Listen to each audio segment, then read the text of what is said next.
La bouilloire commençait tout juste à siffler quand le téléphone sonna. Claire avait une main sur le sachet de thé, l'autre tentant de calmer sa respiration. La matinée avait été ordinaire. Sophie était partie à l'école avec un sac à dos à moitié fermé et une tache de confiture sur la joue. Le soleil avait juste assez grimpé pour réchauffer les carreaux de la cuisine, et Claire s'était enfin assise pour faire une liste de courses. Puis son monde s'est fissuré.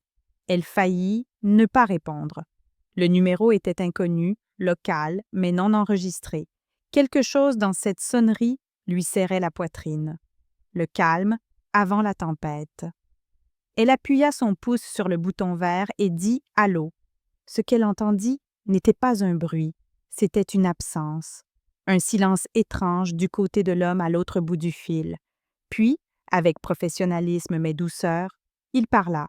« Madame Delorme, je vous appelle des urgences de l'hôpital Saint-Vincent.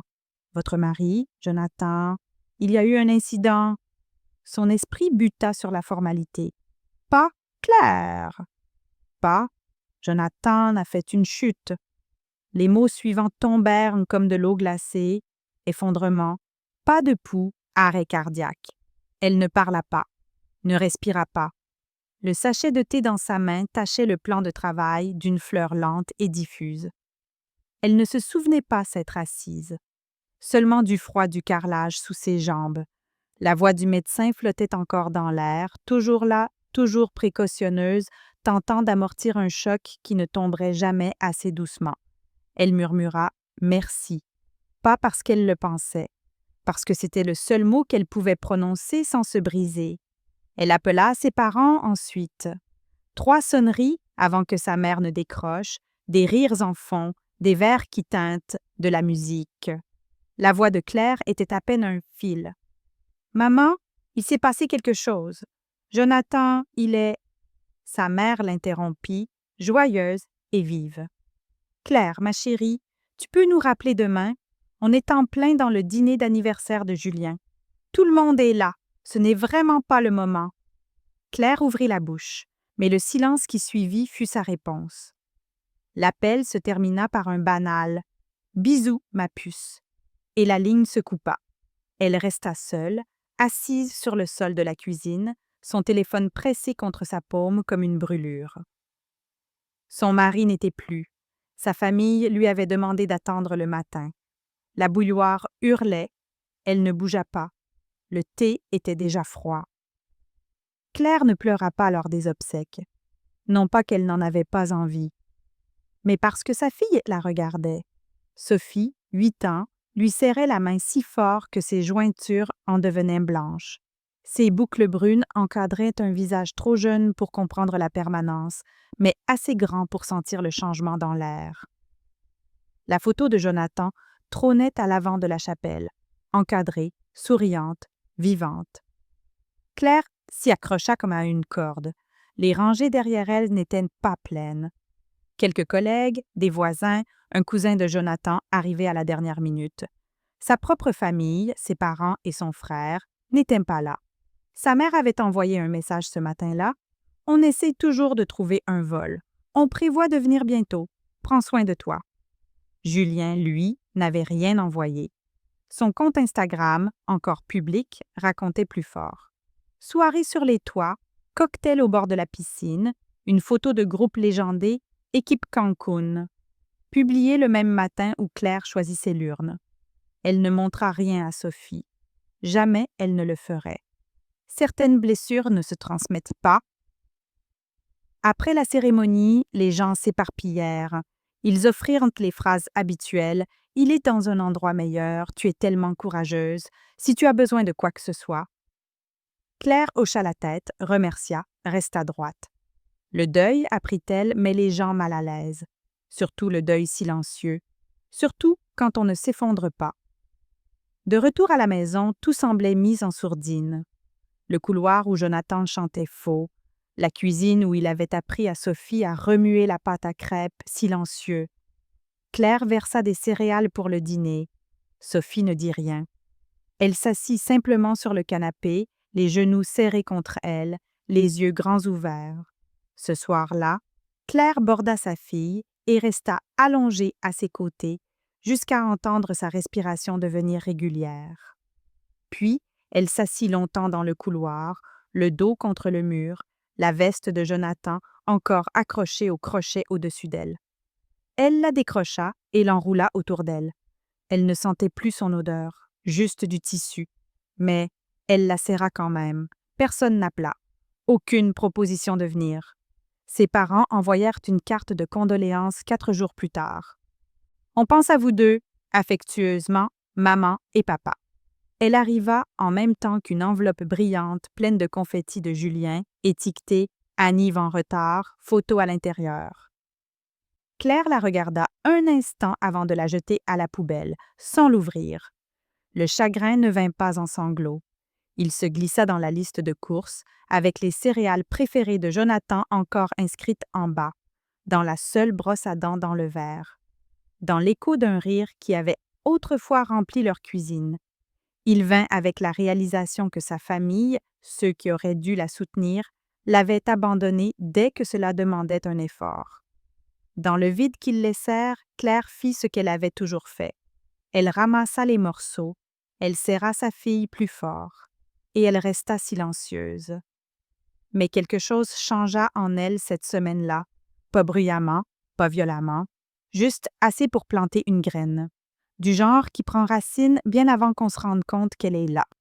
Il fut un temps où Claire croyait que sa famille serait là pour n'importe quoi.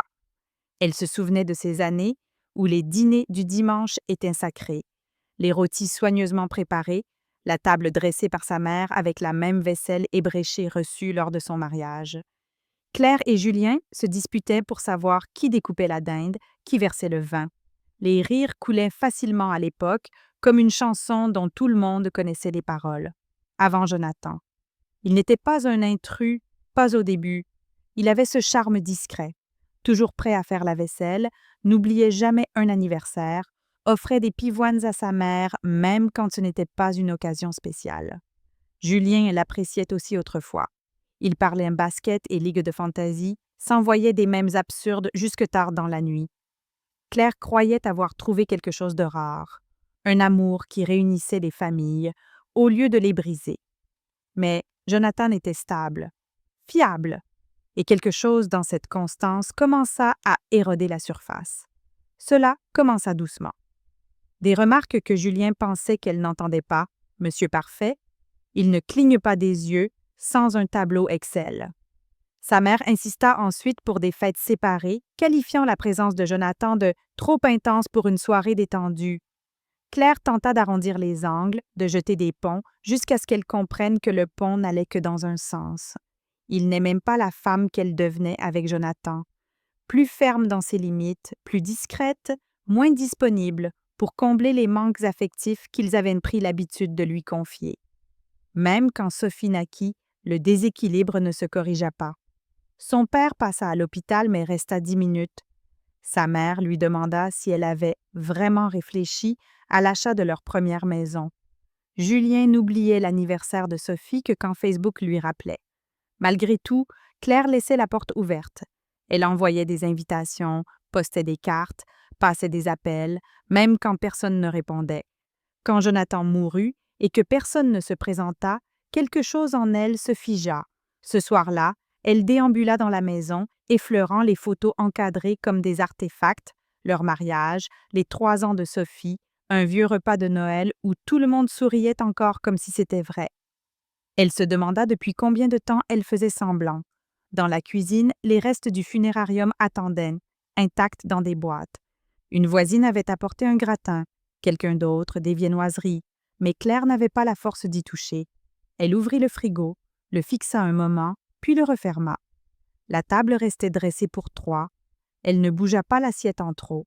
Elle resta là, figée, se souvenant de la première fois où Jonathan les avait rejoints pour dîner, comment il avait ri aux mauvaises blagues de son père, écouté sa mère raconter encore ses vieilles anecdotes avec une patience feinte. Il lui avait serré la main sous la table quand Julien avait commencé à parler de sa nouvelle start-up, murmurant « Il veut bien faire, il ne sait juste pas atterrir ». Claire expira longuement. Cette chaise en face d'elle resterait vide désormais, mais le silence n'était pas un vide. Il était révélateur. Il lui montrait exactement qui elle était sans eux. Et cela, c'était le commencement. C'était un mardi matin que la question arriva. Claire venait tout juste de raccompagner Sophie à l'école, les mains encore engourdies par le vent.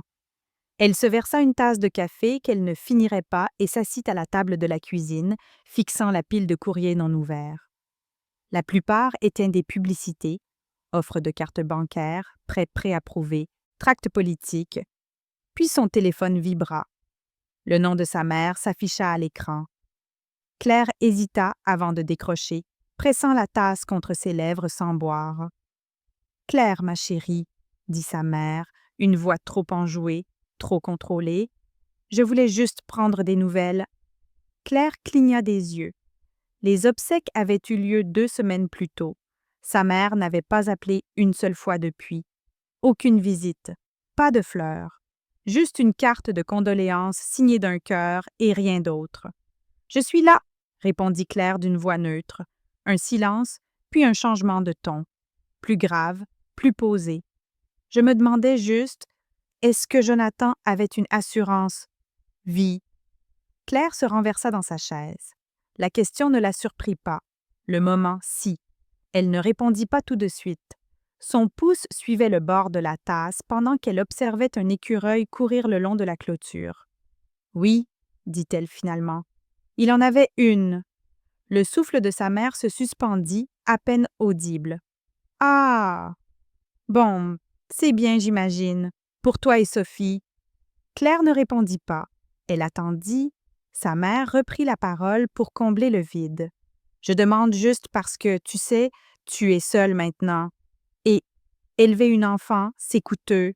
Si jamais, on peut t'aider à gérer les choses ou t'offrir quelques conseils. » Des conseils, pas de l'aide, pas du soutien, juste une surveillance. La voix de Claire resta calme. « Je gère. » Un autre silence, puis sa mère essaya un autre ton, plus doux. C'est juste que Jonathan était tellement organisé. J'imagine qu'il avait tout prévu, peut-être même mis quelque chose de côté pour la famille. Voilà! Claire se leva et s'approcha de la fenêtre. Dehors, la rue était calme. Un chien aboyait au loin. Le ciel menaçait. « Il avait tout prévu, » dit-elle. « Mais ce qu'il a laissé est pour Sophie et moi.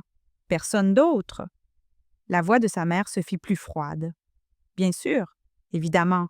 Je voulais juste vérifier. Tu sais qu'on est toujours là pour toi. » Claire ne répondit pas à cela. Elle termina l'appel peu après, polie mais définitive. Elle resta un long moment devant la fenêtre. Le café était de nouveau froid. Cet après-midi-là, elle ressortit l'enveloppe de l'étude notariale, celle marquée « personnelle et confidentielle ». À l'intérieur se trouvait un résumé préliminaire du testament. Jonathan avait été méthodique, intentionnel, chaque détail soigneusement prévu. Il avait laissé non seulement des biens, mais des protections, des clauses, des dispositions qu'on ne pouvait pas contourner. Claire elle-même ignorait jusqu'où allait sa prévoyance. Mais, en lisant ces mots, quelque chose remua sous la douleur. Il savait à qui elle aurait affaire. Et il avait érigé un rempart autour d'elle et de Sophie avant que son cœur ne lâche. Elle replaça les documents dans leur pochette.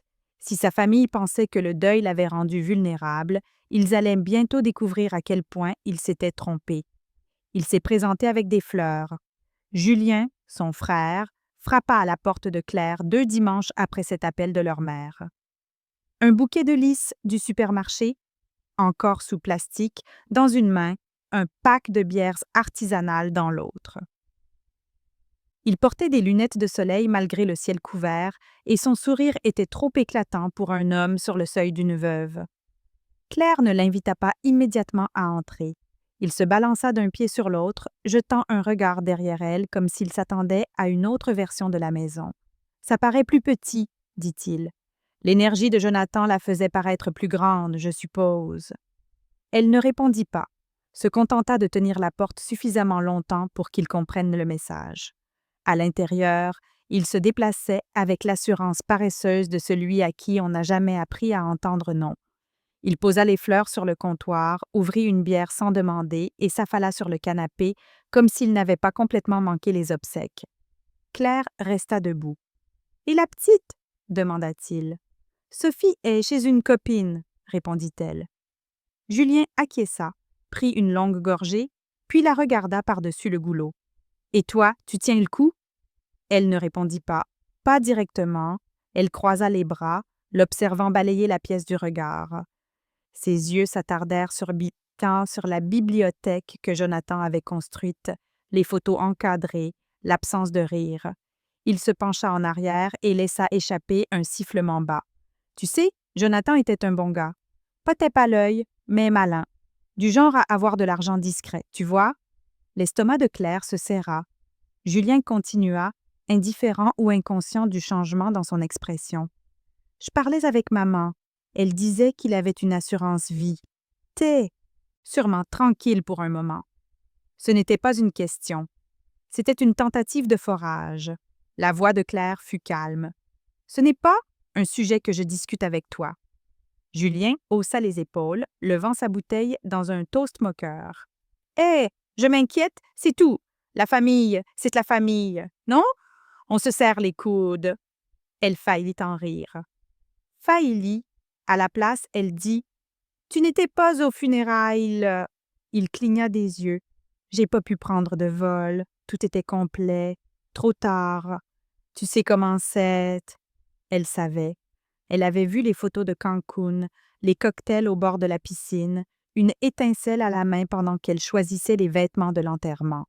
Julien se leva, s'avança vers le couloir où se trouvait autrefois le bureau de Jonathan. Claire se plaça devant lui. « Cet espace n'est plus partagé, » dit-elle. Il leva les mains, souriant comme si tout cela n'était qu'un malentendu. « Détends-toi, je fouille pas. Je me souvenais juste du plan. » Mais ses yeux avaient déjà glissé vers la porte. Claire ne bougea pas. Une minute plus tard, il improvisa un départ. Dit qu'il passerait bientôt, lui donna une accolade d'un bras, posé sur l'épaule comme un geste automatique. Il laissa les bières derrière lui. Quand la porte se referma, Claire resta longtemps dans le silence. Elle fixa le bouquet sur le comptoir. Il sentait vaguement le pourri, déjà fané sur les bords. Elle le jeta à la poubelle, sans un mot. Il n'est pas venu pour elle, il tournait autour de quelque chose d'autre, quelque chose que Jonathan avait laissé derrière lui. L'enveloppe arriva un mercredi matin. Claire faillit la manquer, coincée entre des publicités de cartes bancaires et des rappels de taxes foncières. Elle était sobre, sans logo, adressée en police à empattement soigné qui ne révélait rien. Elle la découpa avec le bord d'un couteau à beurre. À l'intérieur, une lettre sur papier épaisse, cabinet d'avocat Lambert & Moreau. Objet: testament de M. Jonathan R. Delorme. Ses doigts se crispèrent sur la page. Elle s'assit à la table de la cuisine, étala soigneusement le contenu de l'enveloppe, formulation officielle, instruction de procédure, date de rendez-vous. Le testament avait été mis à jour 6 mois avant la mort de Jonathan, pendant une période calme dont Claire ne gardait presque aucun souvenir. Il avait vaguement mentionné une visite chez le notaire à l'époque, comme si c'était banal. Il n'avait pas dit pourquoi. Maintenant, elle comprenait. Elle lut chaque page 2 fois, puis une 3e. Jonathan avait tout légué, avoirs, économies, maison, fiducie, à Claire et Sophie. Mais ce n'est pas cela qui lui coupa le souffle. C'était la clause finale. Si un membre nommé de la famille contestait la répartition des biens, il perdait tout droit à tout héritage secondaire ou versement discrétionnaire. Aucune possibilité de recours. Pas de seconde chance. Jonathan l'avait formulé dans un langage juridique limpide, mais le message en dessous était sans équivoque. S'ils s'en prennent à elle, ils repartiront les mains vides. Claire se laissa aller contre le dossier de sa chaise, regardant par la fenêtre. La rue était calme. Les carillons de la voisine tintaient doucement dans la brise. Elle aplatit la page contre la table et passa ses doigts sur la signature de Jonathan. Elle était nette, délibérée. Il l'avait vue venir. Il savait. Elle tendit la main vers son téléphone, par réflexe, pour appeler quelqu'un, puis s'arrêta. Il n'y avait personne à l'autre bout de cette ligne qui comprendrait. Ses parents n'avaient même pas demandé comment allait Sophie.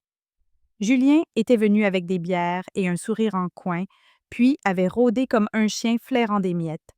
Elle replia les documents et les remit dans l'enveloppe, la glissa dans le tiroir où elle rangeait les factures et les papiers d'assurance. Tout était désormais au même endroit. Tout était prévu. Jonathan avait toujours cru à l'organisation. Claire s'en moquait souvent, ses chemises étiquetées, ses listes sans fin, sa manie de toujours porter 2 stylos. Aujourd'hui, elle voyait les choses autrement. Ce n'était pas de l'administratif, c'était une barrière. Et ce n'était pas seulement une question d'argent. C'était pour Sophie, pour qu'aucune brèche ne soit laissée, pour que ceux qui avaient manqué à l'appel de son vivant ne récoltent rien à sa mort. Claire se leva et marcha jusqu'au couloir, s'arrêtant devant l'ancien bureau de Jonathan. Elle ouvrit la porte.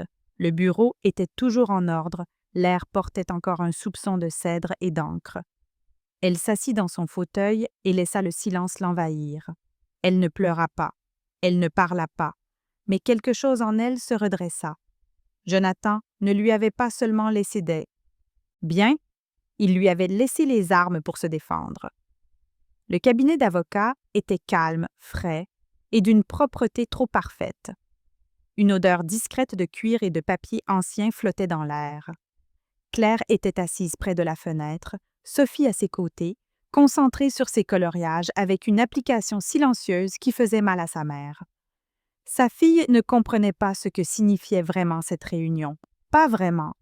Elle savait juste que papa était parti et que tout le monde était soudain bien plus sérieux que d'habitude. Les parents de Claire arrivèrent dans les premiers. Sa mère portait un collier de perles. Son père évita soigneusement son regard. Julien entra en dernier, avec 10 minutes de retard, une légère odeur d'eau de toilette et d'arrogance collée à lui. Il dévisagea Claire comme si c'était elle qu'on venait juger. La secrétaire les appela. La salle de réunion avait une grande table en verre et bien trop de chaises. Claire en choisit une au bout. Sophie s'installa à côté, feuilletant un livre d'images. Personne d'autre ne parla. Sa mère regardait autour comme si elle s'attendait à un buffet. Julien s'adossa, les bras croisés. Maître Lambert entra, un dossier sous le bras, un ordinateur portable dans l'autre main. Il les salua tous avec une neutralité professionnelle, s'assit, ouvrit son dossier et appuya sur une petite télécommande. L'écran au fond de la pièce s'alluma. Une vidéo démarra. C'était Jonathan. Le souffle de Claire se suspendit avant même qu'elle ne puisse l'en empêcher. Il était là, solide, calme, vêtu de ce pull bleu qu'il portait les dimanches tranquilles. Il regardait à la caméra avec des yeux qui portaient encore du poids. « Si vous regardez cette vidéo, commença-t-il, c'est que je n'ai pas pu dire au revoir comme je l'aurais voulu. » Sa voix était posée, sans émotion apparente, mais chaque mot semblait taillé dans la pierre. Il poursuivit, « Ce moment n'est pas pour le chagrin, c'est pour la clarté. Je veux que ce que j'ai construit aille là où c'était destiné. Claire et Sophie, tout ce que je possède, tout ce que j'ai économisé, vous revient. Non par devoir, mais parce que vous êtes ma famille. » Les mains de Claire se crispèrent sur ses genoux. Julien remua sur sa chaise. Les yeux de Jonathan ne scièrent pas. « Aux autres, si vous m'écoutez, c'est que j'ai estimé qu'il pourrait y avoir des questions. Permettez-moi d'y répondre maintenant. » Il marqua une pause, puis prononça la phrase qui fit basculer l'atmosphère dans la pièce. « Si quiconque conteste ce testament, il sera définitivement exclu de toute autre forme de distribution, y compris les parts des fiducies familiales discrétionnaires. Aucune négociation, aucune exception. » Claire ne scia pas. Sa mère laissa échapper un léger souffle. Julien se redressa. La vidéo s'arrêta là, pas d'au revoir, pas de fin douce. Juste Jonathan, calme et ferme, traçant une frontière que personne n'avait anticipée. Le notaire s'éclaircit la voix. Le contenu du testament correspond en tout point à la déclaration vidéo. Nous allons maintenant procéder à la lecture formelle. Claire expira lentement. Elle ne regarda pas sa famille. Elle n'en avait pas besoin. Elle sentait le changement, l'onde de gêne, de compréhension. Ils étaient venus en espérant des divisions, de l'influence, peut-être même du contrôle. Mais Jonathan avait déjà tracé les limites, et le silence dans la pièce n'était plus à elle seule à porter. La pièce resta silencieuse une seconde de trop après la fin de la vidéo. Claire percevait le bourdonnement des néons au plafond, le froissement d'une page tournée par Sophie, absorbée dans son livre, inconsciente de la tension qui s'accumulait comme un orage. Julien fut le premier à parler. « C'est une blague, non? » Son rire fut bref, sec, une couverture à la chaleur qui lui montait au visage. « Tu veux dire qu'il a tout laissé, tout, à Claire et à sa gamine. Et on est censé sourire et dire merci. » Maître Lambert ne sourcilla pas. Les termes sont juridiquement valides. Monsieur Delorme a mis à jour les documents 6 mois avant son décès. Tous les biens, y compris les liquidités, la propriété et les placements, sont exclusivement attribués à Claire et Sophie Delorme. Julien se pencha en avant, sa chaise grinçant sous son poids. Et la fiducie familiale, le compte de grand-père, la maison à l'Île-Dieu. Maître Lambert tourna une page de son dossier. La fiducie familiale demeure intacte. Toutefois, selon les instructions de M. Delorme, toute tentative de contester ce testament entraînera la perte immédiate de tout droit à ladite fiducie. Claire ne dit rien. Elle observait la rougeur grimper le long du cou de Julien. Sa mère se tortilla sur sa chaise, les lèvres serrées, en une fine ligne. « C'est aberrant, » marmonna Julien. « Il n'était même pas de la famille. Il a épousé ta fille. » Claire planta ses yeux dans les siens. « Il a été plus famille que tu ne l'as jamais été. » La main de sa mère se posa sur l'avant-bras de Julien, un discret signal pour qu'il se calme. Mais c'était trop tard. Le vernis avait craqué. « Ne fais pas comme si tu valais mieux que nous, » cracha Julien. « T'as toujours joué les supérieurs. Et maintenant, quoi? Jonathan meurt, et tu repars avec le pactole? C'est pas comme ça que ça marche. » Maître Lambert s'éclaircit la voix. « En réalité, c'est exactement comme cela que cela fonctionne. » Julien se leva d'un bond, repoussant sa chaise. « Vous êtes pathétiques, tous les deux. Tout ça, ça a été manipulé. Il devait déjà être malade. Vous avez tout retourné à votre avantage. » La voix de Claire était basse. « Il l'a fait parce qu'il savait comment vous réagiriez. Il savait qui serait là et qui ne le serait pas. » Sa mère détourna le regard. Son père n'avait toujours pas prononcé un mot. Julien se tourna vers le notaire. « On va contester. Ce truc ne tiendra jamais. On a des droits. » Mais Maître Lambert leva une main, l'interrompant sans élever la voix. « Si vous engagez une procédure, vous perdez la fiducie. Votre nom sera retiré de toutes les distributions à venir, y compris les versements trimestriels que vous percevez depuis 7 ans. » Julien se figea. Claire observa la réalisation s'installer sur son visage. L'argent n'était pas une abstraction. Il était réel. Et y renoncer, c'était renoncer à un mode de vie qu'il n'avait jamais vraiment mérité. Il se rassit. Plus lentement cette fois. Claire croisa les mains sur ses genoux. Elle n'avait pas besoin d'argumenter, le travail était déjà fait. Jonathan s'en était assuré.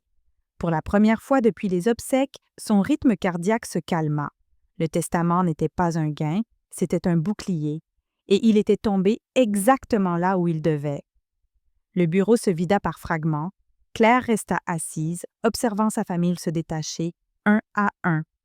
Sa mère fut la première à partir, le visage crispé, non pas par le chagrin, mais par quelque chose de plus âcre, une déception qu'elle ne parvenait pas tout à fait à dissimuler.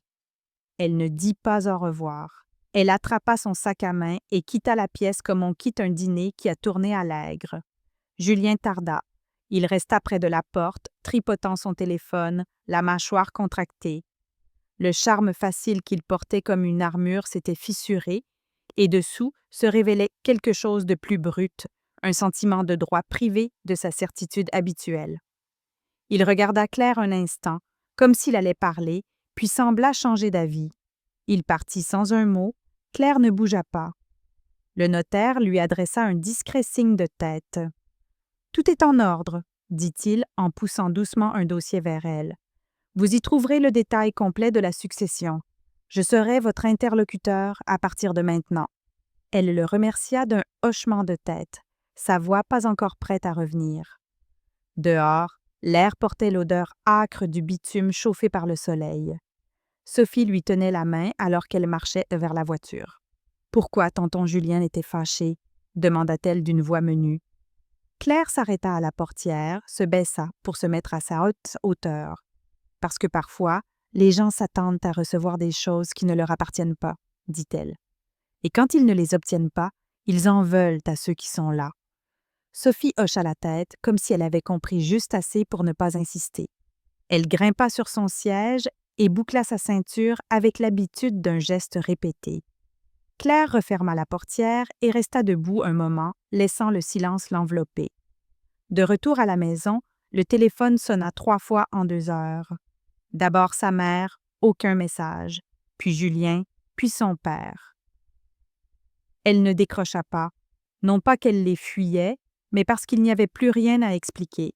Le testament avait parlé. Jonathan avait été clair. Tout le reste n'était que bruit. Le soir venu, les messages changèrent de ton. Julien l'accusa de manipulation, la traita d'égoïste, dit qu'elle avait retourné Jonathan contre eux.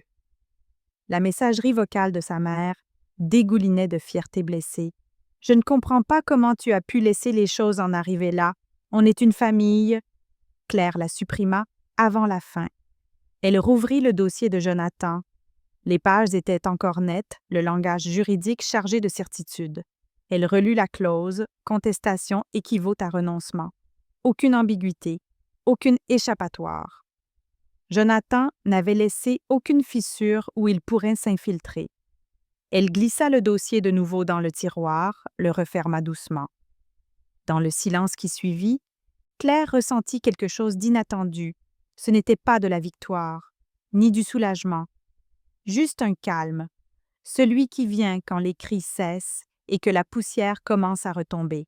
Celui qui vous dit que la tempête ne reviendra pas, parce que ceux qui portaient l'orage avaient été définitivement laissés dehors. C'était un mardi, en fin d'après-midi. La lumière dans la maison était douce, dorée, ce genre de lumière qui rend tout un peu plus supportable. Claire pliait le linge sur le canapé, le rythme paisible de la vie domestique l'enveloppant comme une couverture chaude. Jonathan se tenait dans l'embrasure de la porte de la chambre de Sophie, regardant leur fille dormir. « Elle rêve les poings serrés », avait-il dit en souriant, comme si elle tenait à quelque chose de précieux. Claire leva les yeux d'une serviette qu'elle pliait. Elle l'a toujours fait, même bébé. Jonathan traversa la pièce et s'assit à côté d'elle. Il ne parla pas tout de suite, se pencha en avant, les coudes sur les genoux, cette posture qu'il adoptait quand il s'apprêtait à dire quelque chose d'important. « Je suis allé voir le notaire aujourd'hui, » dit-il. Claire s'arrêta. « Pourquoi faire ?» Il ne répondit pas tout de suite. Juste mettre à jour certaines choses. Le testament, la fiducie, mettre tout en ordre. Elle posa la serviette. « Jonathan, tu te sens bien? » Il lui prit la main. « Je vais bien, je veux juste que tout soit clair, au cas où. » Un silence s'installa entre eux, pas lourd, pas inquiet, juste immobile. « Je ne compte aller nulle part, » dit-il. « Mais j'ai vu à quel point tout peut devenir compliqué quand les gens supposent, quand ils croient que le deuil est une faiblesse à exploiter. » Claire comprenait. Elle avait grandi dans une famille où poser des limites était vu comme une trahison, où la simple proximité suffisait à certains pour se croire légitimes. Jonathan poursuivit, sa voix plus basse. « Si jamais il m'arrive quelque chose, je veux que tu aies tout ce qu'il te faut. Je ne veux pas que tu passes des mois à démêler des papiers ou à te défendre contre des gens qui n'étaient pas là quand il le fallait. » Il la regarda alors, avec calme. « Ce n'est pas seulement pour protéger ce qu'on a construit. C'est pour protéger ta paix, toi et Sophie. Vous êtes toute l'histoire. » Elle avait hoché la tête sans savoir quoi dire d'autre. Il y avait quelque chose de définitif dans sa manière de parler. Pas morbide, mais résolu, comme s'il avait déjà envisagé l'absence et qu'il lui laissait une carte pour retrouver le chemin. Ils n'en reparlèrent jamais. La vie continua, les sorties d'école, les dîners, le travail, la cadence lente des jours ordinaires. Mais cette conversation était restée quelque part dans la mémoire de Claire, intacte, comme une enveloppe scellée qu'elle ne voulait pas ouvrir. Et maintenant, après tout ça, elle revenait, limpide. La sérénité de sa voix, le soin précis de ses décisions. Il ne connaissait pas la date, mais il connaissait la réalité. Il avait vu les fissures, et il avait posé les fondations pour les contenir. Claire resta dans le silence de la maison ce soir-là, les mains posées sur le testament. Elle murmura, doucement, à la pièce autour d'elle, « Merci, pas seulement pour la protection, mais pour avoir vu ce qu'elle refusait d'admettre et l'avoir préparé, malgré tout. » La lettre arriva dans le sac à dos de Sophie, soigneusement pliée en deux, scellée par un autocollant en forme d'étoile dorée. Claire la trouva en vidant les boîtes du déjeuner et une autorisation froissée pour la sortie scolaire de la classe. Elle faillit ne pas la voir. Faillit la glisser dans la pile grandissante de papiers d'école qu'elle comptait lire plus tard. Mais quelque chose dans l'étoile l'arrêta. Elle l'ouvrit doucement du bout des doigts. L'entête en haut de la page indiquait « Mon héros, projet d'écriture de la classe ». En dessous, dans l'écriture penchée et appliquée de Sophie, se trouvait un texte qu'aucun enseignant n'aurait pu prévoir. « Mon héros, c'est ma maman. » Claire s'assit à la table de la cuisine. C'est elle mon héros, parce que quand quelque chose de très triste est arrivé, elle n'a pas pleuré devant moi. Elle a quand même fait des crêpes en traçant le sirop en forme de sourire, même si je sais que son cœur était triste. Elle m'a dit que papa était encore là dans les petites choses, comme quand le grille-pain saute ou quand on chante dans la voiture. Elle ne se fâche pas quand je pose des questions difficiles. Elle dit « Tu peux toujours demander ». Elle parle doucement, mais marche fort. Elle plie mes couvertures si bien que les coins font des triangles. Elle se souvient de mes chansons du soir même quand elle est fatiguée. Elle dit que papa nous a laissé un cadeau, la paix et que c'est ce qu'on essaye de garder. Je crois qu'un héros, c'est quelqu'un qui reste même quand c'est dur. Ma maman, elle reste, même quand les autres ne le font pas. C'est pour ça que c'est elle, mon héros. Claire ne bougea pas pendant un long moment. Elle lut la lettre 3 fois, chaque mot s'imprimant doucement dans sa poitrine, non pas comme un poids, mais comme un baume. Sophie n'avait pas seulement ressenti le chagrin. Elle avait tout vu, le silence, l'organisation, la force derrière tout cela. Les enfants voient plus que ce qu'on voudrait. Et parfois, ils comprennent avant nous. Claire plia la lettre avec soin et la glissa dans le tiroir du haut de son bureau. Pas avec les papiers juridiques, pas avec les factures. À part, personnel. Ce soir-là, elle prépara le dîner préféré de Sophie, coquillettes au fromage bien fondant, sans croûte sur le pain grillé, pommes découpées en étoiles. Elles mangèrent ensemble près de la fenêtre, avec en fond le bourdonnement de la ville, doux et lointain. Après le dîner, Sophie grimpa sur ses genoux et s'y blottit sans un mot. Claire la serra contre elle, passant la main dans ses boucles. « Tu sais la fille la plus courageuse que je connaisse, » murmura-t-elle. Sophie bâilla. « Et toi, la maman la plus forte. » Claire ne répondit pas. Elle n'en avait pas besoin. La maison était calme. Un calme qui n'était pas vide, mais mérité. Il y aurait d'autres tempêtes, d'autres ombres, mais ce moment était clair. Une enfant avait désigné sa mère comme un héros, et pour la première fois depuis des semaines, Claire crut que c'était peut-être vrai. À la fin de la semaine, les courriers commencèrent à arriver. Le premier fut recommandé. Une enveloppe épaisse avec le nom de l'avocat de ses parents imprimé en haut à gauche.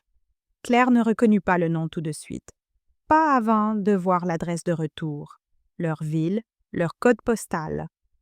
À l'intérieur, le ton était froid, prudent, calculé. Une demande d'information, l'appelait-il. Une requête formelle pour consulter les clauses du testament de Jonathan, rédigée avec suffisamment de tact pour ne pas sembler agressive, mais assez directe pour que l'intention soit limpide. Il voulait une copie des documents de la fiducie.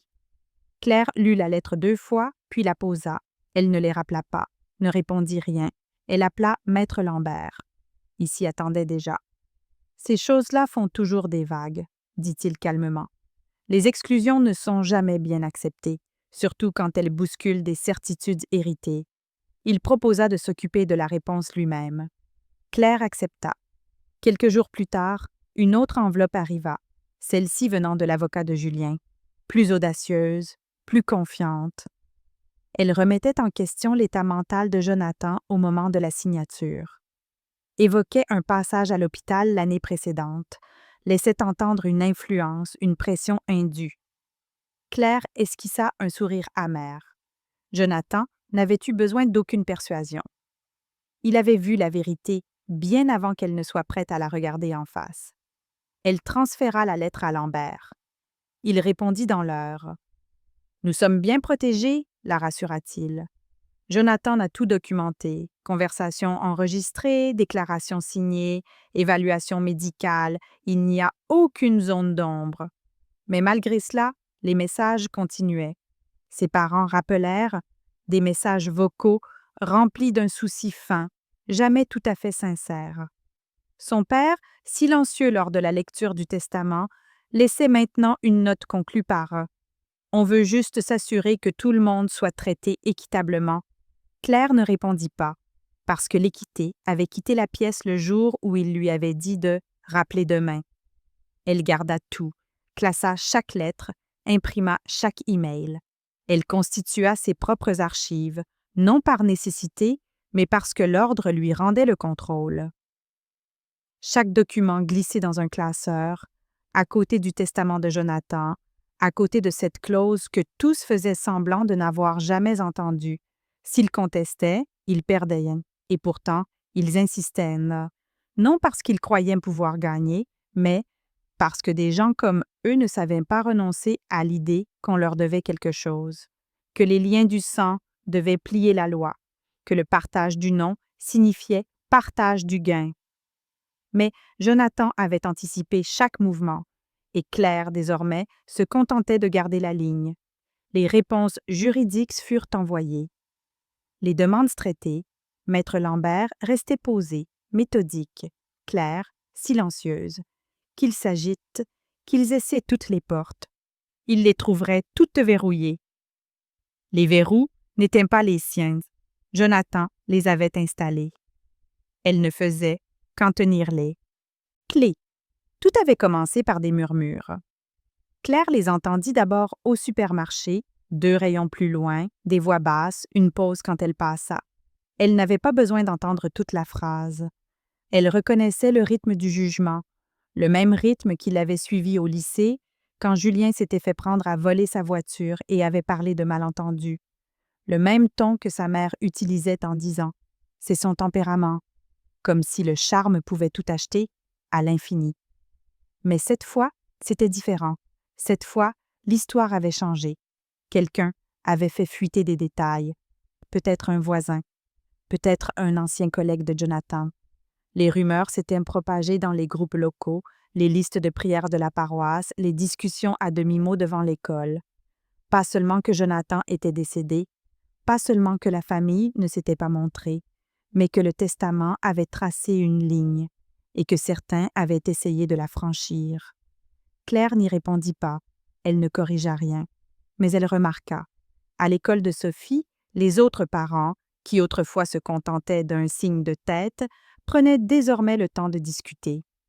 La bibliothécaire, qui passait toujours en coup de vent dans les couloirs, s'arrêta pour lui présenter ses condoléances et dire, à voix basse, « Vous gérez tout ça avec beaucoup de dignité. » Claire la remercia.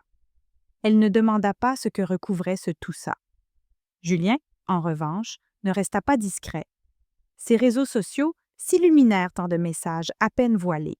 Longs textes sur la trahison, sur le fait d'être écarté par des gens qui manipulent le deuil. Claire ne le suivait pas, mais des amis lui avaient transféré les publications avec prudence.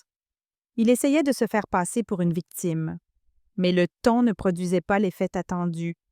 Il y avait moins de commentaires qu'avant, les likes plus rares. L'image qu'il avait soigneusement construite, celle du fils accompli, de l'enfant prodige, commençait à s'éroder sous le poids des silences et des questions sans réponse. Claire le sentit aussi chez leurs parents. La voix de sa mère, au téléphone, portait cette tension coupante de ceux qui savent que leur influence s'efface. Les gens se font de mauvaises idées, disait-elle un jour dans un message vocal. Tu pourrais nous aider à rectifier ça. Claire ne rappela pas, parce qu'elle ne voulait pas corriger les perceptions. Elle voulait défendre la vérité. Et si cette vérité les mettait mal à l'aise, tant pis. Ce n'était pas de la revanche, c'était de la clarté. Et cette clarté les rattrapait. Elle reçut une lettre d'un ancien collègue de Jonathan, un homme discret qui avait partagé un café avec eux, autrefois après un séminaire d'entreprise. Ces mots étaient simples. Il parlait toujours de toi avec une certitude que peu de gens méritent. Tu lui rends hommage, même dans le silence.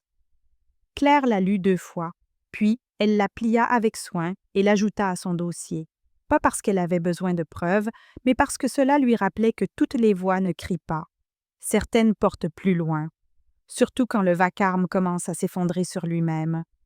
La maison était devenue silencieuse d'une autre manière. Pas le silence figé du deuil, pas l'immobilité fragile de l'absence, mais quelque chose de plus doux, d'intentionnel, un espace qui n'attendait plus qu'on revienne. Claire le sentit d'abord le matin, la façon dont la lumière du soleil frappait le plan de travail, l'absence de cette tension constante dans ses épaules. Elle recommença à traverser la maison avec moins d'armure, moins de prudence. Ses pas reprenaient leur propre sonorité. Tout commença petit. Elle vida le bureau de Jonathan, pas dans la précipitation ni dans un élan de grand ménage. Elle garda ses carnets, sa montre, la photo encadrée de Sophie qu'il gardait près de la fenêtre. Le reste, elle le rangea dans des cartons, ses livres, ses papiers, la liste de choses à faire encore accrochée au tableau en liège. Elle étiqueta tout soigneusement et monta les boîtes au grenier. Puis, elle repeignit les murs. Un gris doux, quelque chose de propre, qui ne demandait rien. 2 jours plus tard, elle y installa son propre bureau. Son ordinateur, quelques plantes, un mug en céramique rempli de stylos. Elle accrocha la rédaction de Sophie, Mon héros, sur le panneau de liège. Elle effleura le titre du bout des doigts avant de l'épingler. L'espace était différent, maintenant. Pas parce que Jonathan n'y était plus, mais parce qu'elle y avait enfin pris pleinement place. La pièce suivante fut la chambre d'amis. Claire l'avait évitée pendant des mois. Elle était devenue la réserve du chagrin, des cartons à moitié pleins, du courrier non ouvert, des vêtements qu'elle ne portait plus. Elle la vida avec lenteur et soin, objet après objet. Chaque tiroir vidé devenait une petite victoire. Elle acheta un lit, une place pour les soirées pyjama de Sophie. Accrocha une guirlande lumineuse autour de la fenêtre. Laisse Sophie choisir les tais d'oreiller, des étoiles brillantes sur fond bleu nuit. Ce soir-là, elles firent du pop-corn ensemble et regardèrent un vieux dessin animé sur le sol, leurs jambes emmêlées, les rires clairs et simples. Le lendemain, Claire commanda de nouveaux rideaux pour le salon. Rien d'extravagant, juste du lin, avec du poids. Ils arrivèrent dans un carton qui sentait encore le plastique neuf, mais une fois accrochés, ils changèrent la lumière de la pièce. Plus douce, diffusée, comme respirée à travers du tissu au lieu du verre. Elle n'en parla à personne, pas d'annonce, pas de discours sur un nouveau départ. Ce n'était pas une renaissance, c'était une reconquête. Chaque tiroir vidé, chaque pièce réaménagée ressemblait à une déclaration silencieuse. Cet espace m'appartient de nouveau. Un après-midi, Claire se retrouva debout au milieu de la cuisine, les mains pleines de farine après avoir préparé des muffins que Sophie lui avait demandés. La radio jouait doucement en fond, un vieux morceau de jazz que Jonathan fredonnait parfois. Elle ne l'éteignit pas, elle le laissa jouer, pas comme une blessure, mais comme un souvenir qu'elle pouvait enfin tenir sans reculer. La maison n'avait pas changé, c'était elle, et dans ce changement, quelque chose s'était ouvert. Pas une porte, pas une fenêtre, mais une vie qu'elle était enfin prête à vivre à ses propres conditions. Elle le trouva glissé dans une grande enveloppe Kraft, à part du reste des documents légaux. Aucune adresse d'expédition. Juste son prénom, écrit de la main de Jonathan, calme, régulière, indubitablement la sienne. Claire le découvrit au fond d'une liasse que Maître Lambert lui avait remise lors de leur dernière rencontre. Elle ne l'avait pas remarqué sur le moment. trop concentrée sur les papiers, les signatures, les validations finales. Mais maintenant, la maison silencieuse, Sophie endormie au fond du couloir, elle s'assit à la table de la cuisine et l'ouvrit. À l'intérieur, une seule feuille, pliée en trois. Elle la déplia lentement, aplatissant les plis du plat de la main. Claire, si tu lis cette lettre, c'est qu'il est arrivé quelque chose, et je n'ai pas pu te dire ce que j'aurais dû te répéter 100 fois. Pas seulement que je t'aime, mais que j'ai tout vu. J'ai vu comment tu portais ce que personne d'autre ne voulait porter. J'ai vu comment tu donnais plus que ce que tu avais, sans jamais rien demander en retour. J'ai vu à quel point tu te sentais seule, parfois, même quand j'étais juste à côté de toi. Tu n'as jamais eu besoin d'être protégée, pas vraiment, mais je voulais te laisser quelque chose de plus fort que des mots, quelque chose qui tiendrait debout bien après mon départ. Je sais qui est ta famille, et je sais ce qu'elle n'est pas. Ce n'était pas une punition, c'était la paix, la tienne, celle de Sophie. La vie que tu ne devrais jamais avoir à justifier auprès de ceux qui n'étaient pas là quand il le fallait. Quel que soit le bruit après moi, laisse-le passer. Tu n'as rien à défendre. Tu as déjà vécu la vérité, que cela suffise. Et quand cela semblera trop lourd, comme si tu portais tout seul, souviens-toi de ceci. Je ne t'ai pas laissé derrière. Je t'ai laissé devant. Tu es la personne la plus forte que j'ai jamais connue. Ne les laisse jamais réécrire ça. Avec tout mon amour, J. Claire ne pleura pas. Pas parce qu'elle n'était pas touchée, mais parce que cette lettre ne rouvrit pas la blessure. Elle la referma. Elle la replia avec soin et la remit dans son enveloppe. Puis, elle se leva de table, descendit le couloir et la rangea dans le tiroir du haut de sa table de nuit. Pas cachée, pas exposée, juste là. Elle resta un instant debout, la main posée sur le bois lisse. Il avait su, pas seulement pour ce qui viendrait après, mais pour elle. Ce qu'elle était, sous la façade de celle qui tient bon. La femme qui était la même quand personne d'autre ne l'était. Elle éteignit la lumière, retourna dans la cuisine et resta debout près de l'évier. La maison était calme, douce, entière comme elle ne l'avait plus été depuis longtemps. Cette lettre ne ramenait pas Jonathan, mais elle lui offrait quelque chose dont elle ne savait même pas qu'elle avait encore besoin. Pas une fin, mais une confirmation qu'au bout du compte, il ne s'était pas contenté de l'aimer, il lui faisait confiance pour écrire la suite. C'est un jeudi matin que le message arriva. Simple, en toutes lettres, sans ponctuation. On peut parler. Claire fixa l'écran un instant, le pouce suspendu, au-dessus de la touche « Répondre ». Puis, elle verrouilla le téléphone et le posa face contre table, à côté de sa tasse de thé. Elle n'avait pas besoin de demander de qui ça venait. Julien écrivait toujours en minuscules quand il voulait paraître vulnérable. Elle ne répondit pas. À midi, un autre message arriva.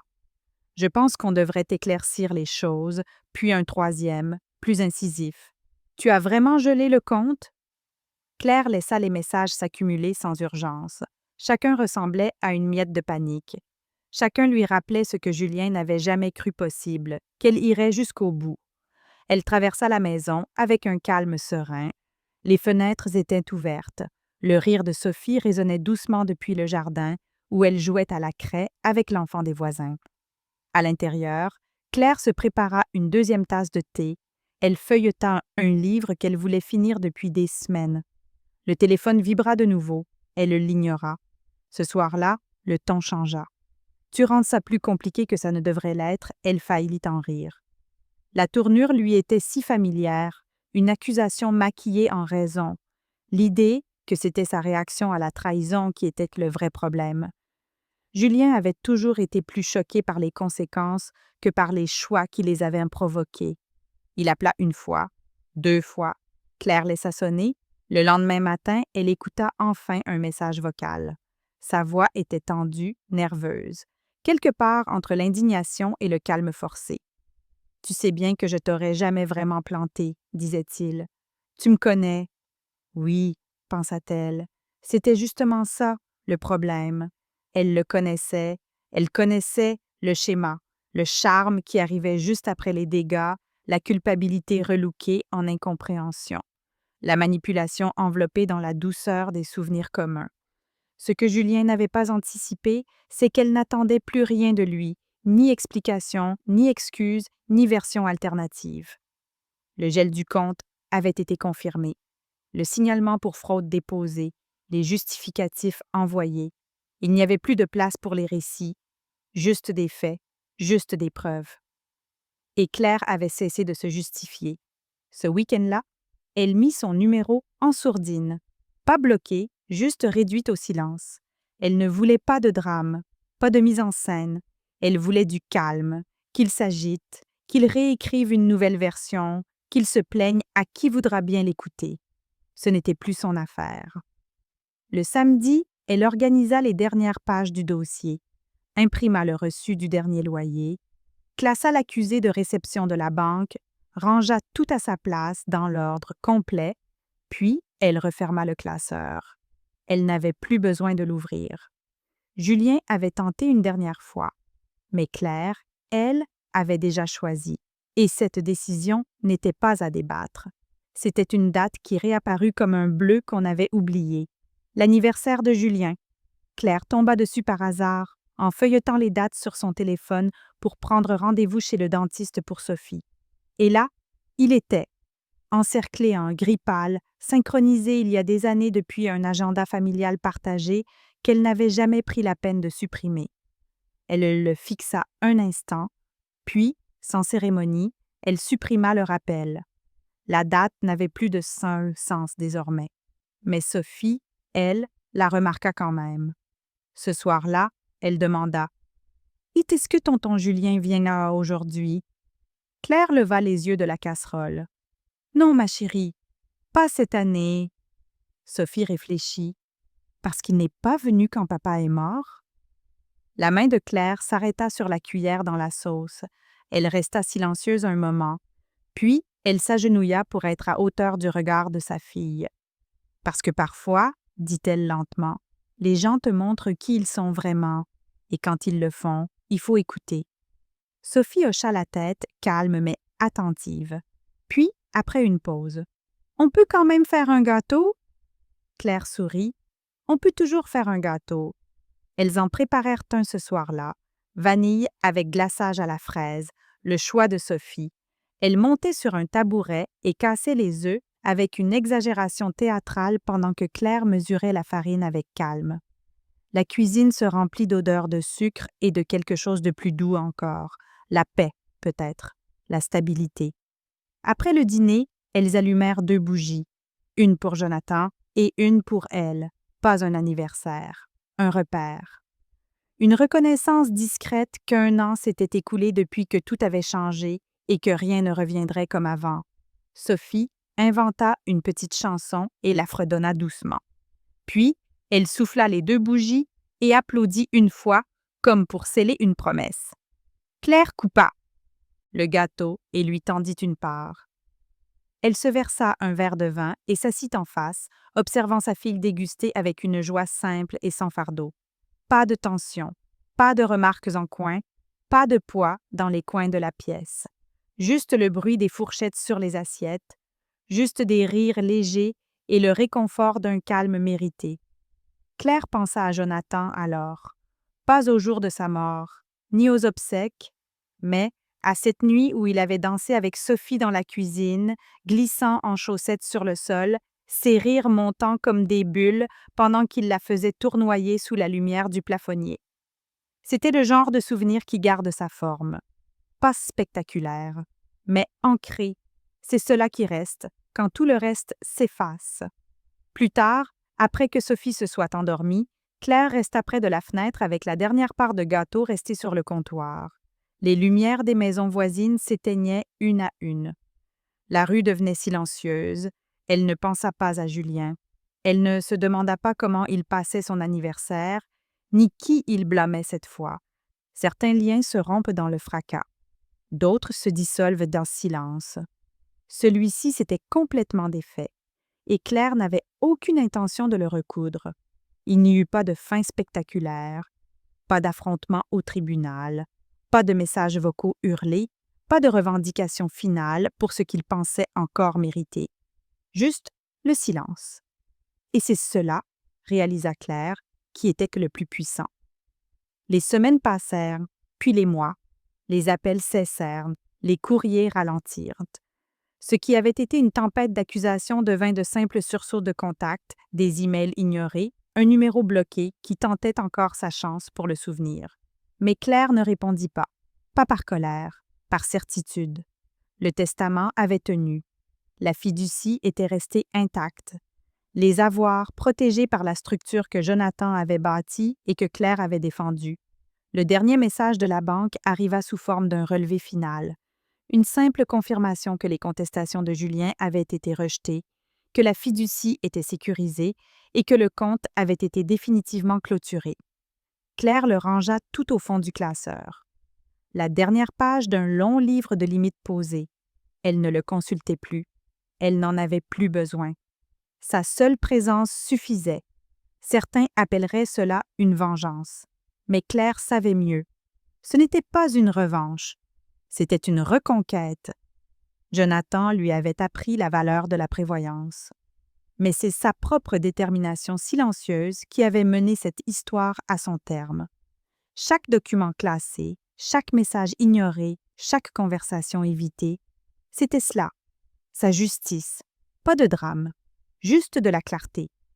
Elle pensa à ce que Julien avait essayé de faire, à la façon dont il avait compté sur son silence, à l'idée que son deuil la rendrait docile, qu'elle n'oserait pas troubler l'image fragile de la famille. Il avait sous-estimé l'arme qu'il n'avait jamais vue venir, la retenue. Claire n'avait pas crié, elle n'avait pas quémandé d'approbation, elle n'avait pas joué au jeu des reproches partagés. Elle avait simplement refermé les portes, tracé les lignes et laissé les faits parler pour elle. Et il l'avait fait, plus fort que n'importe quelle confrontation. Un dimanche matin tranquille, Claire et Sophie plantèrent un petit arbre dans le jardin. C'était l'idée de Sophie. « Pour papa, dit-elle. Comme ça, on pourra le voir grandir. » Claire s'agenouilla à côté de sa fille, les mains dans la terre, les manches retroussées. Le sol était doux, réceptif. Elles enfoncèrent naïvement les racines et tassèrent dans la terre. Pas de discours, pas de cérémonie, juste le geste. Plus tard, après avoir arrosé le jeune arbre, elles s'assirent sur les marches à l'arrière de la maison et observèrent les feuilles danser dans la brise.